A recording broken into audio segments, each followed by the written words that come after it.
Incontrando i giornalisti per difendersi sul caso Akragas, il presidente Silvio Alessi aveva mantenuto il massimo riserbo sul secondo nome del presunto acquirente della società biancoazzurra, limitandosi ad esibire la lettera sottoscritta dallo stesso. E proprio mentre si è ancora in attesa di definire la pratica con Alessandro Nuccilli, ecco uscire allo scoperto proprio il numero 2, ovvero il patron del quale invano i giornalisti avevano chiesto il nome.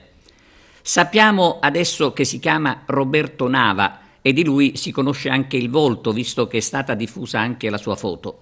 Nava ha scelto Facebook per presentarsi ai tifosi.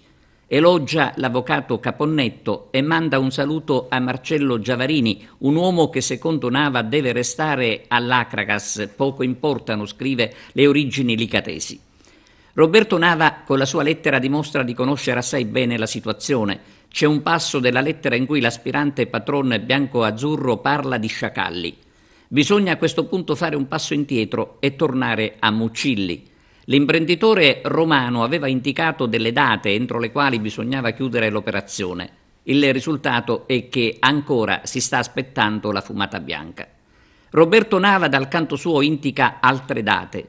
Comunica infatti sempre attraverso la sua lettera che mercoledì prossimo incontrerà Silvio Alessi al fine di trovare un accordo per il bene di tutti. Già, il bene di tutti. Ad Agrigento è il bene dei tifosi che vivono ormai alla giornata, assistendo giorno dopo giorno a quella che sembra ormai una vera e propria agonia della loro squadra del cuore.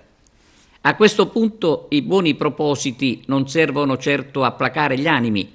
Vedere prima Muccilli e adesso Nava distribuire elogi e sottoscrivere promesse potrebbe essere un modo di riempirsi la bocca, come d'altronde hanno fatto fin qui un po' tutti i protagonisti del caso Akragas. La Sicilia, scrive ancora Roberto Nava, è un paese di galantuomini. Aggiungiamo noi che di galantuomini è anche Agrigento, dove i galantuomini sono galantuomini con la maiuscola.